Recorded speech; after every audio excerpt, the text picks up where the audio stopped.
भीमाशंकर हे भारतातील 12 ज्योतिर्लिंगापैकी 6वे ज्योतिर्लिंग मानले जाते.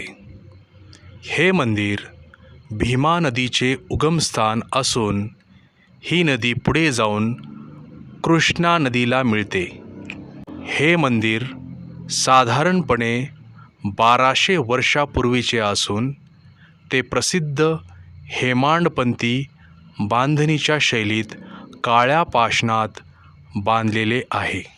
हे मंदिर सह्याद्रीच्या रांगांमध्ये समुद्रसपाटीपासून सुमारे 3500 फूट उंचीवर वसलेले आहे.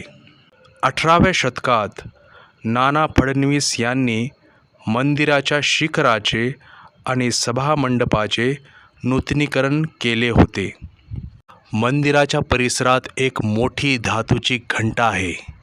ही घंटा चिमाजी अप्पांनी वसईच्या लढाईत पोर्तुगीजकडून जिंकून आणली होती आणि येथे अर्पण केली होती.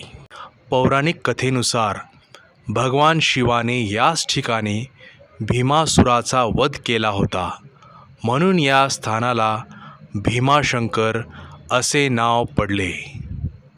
मंदिराच्या रचनेवर नागरा शैलीचा प्रभाव दिसून येतो आणि भिंतीवर पौराणिक कथाचे कोरीव काम अतिशय सुंदररित्या केलेले आहे.